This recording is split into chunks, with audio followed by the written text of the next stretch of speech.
हमारा ख्याल था कि एग्जाम को पोस्टपोन या कैंसिल नहीं करना पड़ेगा, लेकिन एक फैसला जो उससे पहले हो गया था वो बड़ा इंपॉर्टेंट था। वो ये था कि पिछले साल हमने जब ये आया कोरोना का हमला हुआ तो कैम्ब्रिज के और बाकी एग्जाम्स को हमने ख़त्म कर दिया और उनको कहा कि आप अपने टीचर असेस ग्रेड्स दे लें, ये इनको कहा कैम्ब्रिज वालों को। और जो 9, 10, 11, 12 थे उनको जो एक साल पहले इम्तिहान हुआ था उस बुनियाद पर पास कर दिया। उसके बाद इतना तमाशा हुआ, उसके अंदर फेक ग्रेड्स आए, इन्फ्लेटेड ग्रेड्स आए। ये बड़े इंपॉर्टेंट इम्तिहान होते हैं, लोगों का मुस्तकबिल होता है, सो बड़ा हाई स्टेक्स होते हैं इसके अंदर। उसका रिजल्ट क्या हुआ कि जो अच्छे बच्चे थे, जो कि पढ़ने वाले बच्चे थे और ऐसे स्कूलों में जा रहे थे जहाँ के फेक ग्रेड्स नहीं थे, वो पीछे रह गए, और जो सी ग्रेड स्टूडेंट्स थे उनको भी ए मिल गया, तो बहुत घपले हुए। जब घपले हुए तो एजुकेशन मिनिस्टर्स ने मुतफिका तौर पे, और उसमें मैं आपको ये पॉइंट आउट करूं कि इसमें सारी पार्टीज, उसमें पीपल्स पार्टी के सईद गनी साहब हैं, गिलानी साहब हैं, PMLN के जो AJK में है, बाकी पंजाब और KP में PTI के, सब ने मुस्तफिका फैसला किया कि इस साल हम कोई ग्रेड इम्तिहान के बगैर नहीं देंगे। तो जैसे आपने सवाल किया कि फिर जब अप्रैल आया तो अप्रैल के शुरू में लग रहा था कि शायद बीमारी कुछ कंटेन हो जाए, लेकिन 18 तारीख के बाद बीमारी ने एकदम इतना तेजी पकड़ी कि उसके बाद तो ये मुमकिन ना रहा कि एग्जाम ली जाए। सो हमने सारे के सारे इम्तिहान जो थे जून 15 तक मुलतवी कर दिए। उसके बाद एक सवाल उठाया गया कि जो A2 यानी कि जो फाइनल ईयर के स्टूडेंट्स हैं कैम्ब्रिज के, उनके लिए एक प्रॉब्लम पैदा हो गया कि उनमें से कईयों ने एडमिशन बाहर ली हुई थी या कुछ और जिनके इश्यूज थे, तो उसके लिए एक छोटी सी विंडो रखी कि अगर किसी को मजबूरी है तो वो अभी ले सकता है, और उसके लिए ब्रिटिश काउंसिल को कहा कि SOPs बनाए, और आप देखेंगे कि बड़े अच्छे SOPs के साथ वो होंगे, और ज्यादातर बच्चे जो हैं वो जाएंगे अक्टूबर नवंबर। लेकिन शफकत साहब, आपने कहा कि पिछले साल हमने तय कर लिया था कि अब हमने बच्चों को इम्तिहान के बगैर ग्रेड्स नहीं देने, तो फिर तैयारी हमने क्या की? क्योंकि ये तो तय था कि सेकंड वेव आएगी, और अभी ये भी खदशा है कि थर्ड वेव भी आएगी। इस बात से बिल्कुल हम इनकार नहीं कर सकते कि शायद चौथी वेव भी आए। तैयारी क्या की? क्योंकि जब हमने देखा बच्चे इम्तिहान में बैठे, कोई SOPs वहां पे नहीं थे। आपने अगर प्रिंसिपली फैसला किया तो फिर तैयारी क्यों नहीं मैच कर रही उस फैसले से आप लोगों की? देखें, वो जो तैयारी हमने की थी और जो ब्रिटिश काउंसिल ने ये एग्जाम कंडक्ट करते हैं, उन्होंने पूरी SOPs जारी की थी। जब पहले दिन मैंने जाके दौरा किया तो मैंने महसूस किया कि जो SOPs बाहर थी, हॉल के अंदर SOPs फॉलो हो रही थी, उसके बाहर नहीं फॉलो हो रही थी। तो इसीलिए अगले दिन ही मीटिंग करके हमने सारे एग्जाम कैंसिल कर दिए। तो सर, फिर ये लैक ऑफ तैयारी लगती है ना सर, क्योंकि ये मजाक तो बच्चों के साथ है ना कि एक दिन आप गए, आपने कहा ओहो SOPs ठीक नहीं है, अब आप ना आए। तो तैयारी होती है, वालिदैन का इन्वेस्टमेंट है, बच्चों की मेंटल हेल्थ है, पेरेंट्स की मेंटल हेल्थ है, तो ये ऐसे तो नहीं होगा कि हम जाके देखें पता चले। ये तो पहली तैयारी होनी चाहिए। बात ये है, तैयारी की बात ये है कि आपके पास जब बीमारी आती है तो आपके पास दो ही चॉइसेस हैं, या आप एग्जाम्स को कैरी करें या आप एग्जाम को मुलतवी कर दें, और तो कोई तरीका नहीं है। और क्योंकि ये तो हमने फैसला कर लिया था कि ग्रेड एग्जाम के बगैर नहीं मिलेगा, और ये फैसला 9, 10, 11, 12 के लिए भी है, क्योंकि उनका तो 9, 10, 11, 12 का पिछले साल इम्तिहान ही नहीं हुआ, तो किस बुनियाद पे उनको प्रमोट करेंगे? सो देयरफॉर ये फैसला कि एग्जाम अक्टूबर नवंबर में होगा वो इसलिए है कि कैम्ब्रिज ने ये कहा कि उनका जो नेक्स्ट साइकिल है एग्जाम का वो अक्टूबर नवंबर में होता है। तो सारे O लेवल के बाकी सारे एग्जाम कर दिए, सिर्फ एक छोटी सी विंडो रखी उनको फैसिलिटेट करने के लिए। ये तो हम ये भी कह सकते थे कि जी सारे अक्टूबर नवंबर में जाएंगे, लेकिन उनको फैसिलिटेट करने के लिए ये how are we so sure sir कि अक्टूबर नवंबर में हम मुकम्मल SOPs के साथ इम्तिहानात करा लेंगे? क्या पता उस वक्त के बीमारी की वेव की क्या सूरत-ए-हाल?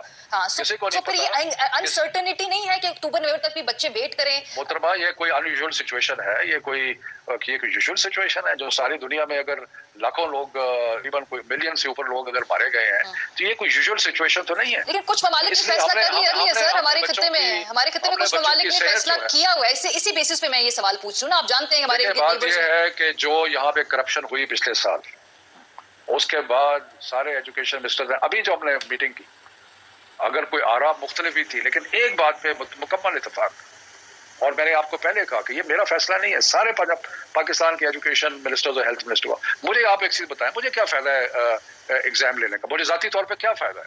बल्कि मुझे तो ये हो रहा है कि ये जो सोशल मीडिया पे जितने ये बच्चे हैं, और ये थोड़े से बच्चे हैं, कोई 20-25 हज़ार हैं जो कि A2 में है, कोई 80-85 हज़ार हैं जो कि सारे कैम्ब्रिज सिस्टम में है, और जो जिस तरीके से ये बदतमीजियां हो रही हैं और बाकी चीजें हो रही हैं, तो मुझे ये बताएं आप कि मुझे इसका क्या फायदा है? लेकिन हम सारे फैसले करते हैं बच्चों की तालीम और सेहत दोनों चीजों का मद्देनजर रख के।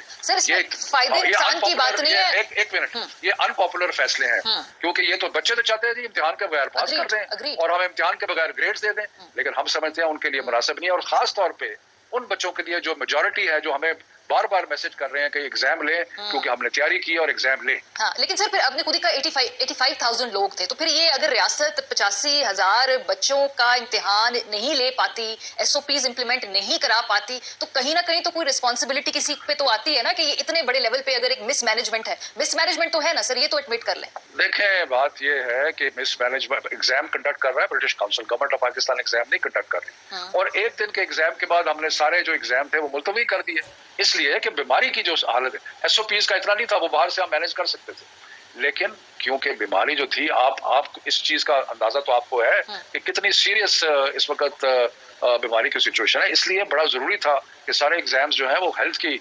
और एक बड़ी इंटरेस्टिंग चीज हुई हमारी, अब हुआ ये कि पहले सब ने मुझे और आपके चैनल में भी एक साहब ने बैठ के कहा कि जी इसको मुकदमा कर दो, ये कर दो बच्चों की सेहत को। जब हमने एग्जाम पोस्टपोन कर दिए तो सेहत पीछे रह गई, और अब ये है कि जी हमें बगैर इम्तिहान के ग्रेड्स दे दो। तो मतलब सारी डिबेट चेंज हो गई। हाँ, ये जो पहले डिबेट ये थी कि सेहत के लिए जाती हो रही, अब है कि ग्रेड्स दे दो। हाँ, अभी SAG की बात कर रहे हैं, जो स्कूल असेस्ड ग्रेड्स की बात कर रहे हैं। अच्छा, इसके हक में जो ओपिनियन है, जो मैंने बात की है कुछ एजुकेशनिस्ट से, वो कहते हैं कि बहुत सारे ममालिक ने ये किया है, हमारे नेबर्स में भी इन्होंने किया है, और उन्होंने कहा कि इस वक्त इस अनयूजुअल सिचुएशन में ऐसे करना जो है वो उसको मुनासिब समझते हैं। हमने ये क्यों नहीं सोचा, अगर बाहर में हमारे इर्द गिर्द और ममालिक कर रहे हैं, पाकिस्तान में शायद कुछ स्कूल चाहते भी हैं कि ये किया जाए। देखिए, बात यह है, बड़ा स्कूल्स तो अब सारे कह रहे हैं कि ना किया जाए, लेकिन बात यह है कि सारे जो हमारे तालीम के लोग हैं, सब ने इस चीज़ का हिसाब लगाया कि नुकसान किसको हुआ था पिछले साल। उनको नुकसान हुआ था जो पढ़ने वाले बच्चे थे, जो पढ़ते नहीं थे, जो तैयारी नहीं करते थे, उनको मुफ्त के ग्रेड मिल गए। अब भी बहुत सारे लोगों की ख्वाहिश है कि मुफ्त के ग्रेड मिल जाए, नहीं मिलेंगे, इसलिए कि इम्तिहान होगा और इम्तिहान के ऊपर की बुनियाद पे होगा, और ये मेरा फैसला नहीं है। मैंने आपको पहले कहा है, मैं तो एक स्पोक्स पर्सन बना हुआ हूँ। आप किसी एजुकेशन मिनिस्टर को फोन करें, जितने पाकिस्तान के अच्छे हैं इस वक्त एजुकेशन, किसी को फोन करके पूछें, सब ने इस चीज पे मुत्तफिका का कि जिस तरीके से ये सारा कुछ हैंडल हुआ उस तरीके से हम बिल्कुल। सर फर्क है, जैसे अगर हमारे रीजन के इर्द गिर्द जो और ममालिक में अगर बच्चे जो हैं वो SAG यानी स्कूल असेस ग्रेड्स के ऊपर जाते हैं, तो उनका वक्त बच जाता है, एक तो वो मेंटल हेल्थ चले वो ना भी हो, इसके अलावा वो अगले साल के लिए उन्हें क्लैरिटी आ जाती है। जो बच्चे यहाँ पे अक्टूबर नवंबर में इम्तिहान देंगे, क्या वो 6 महीने बाद फिर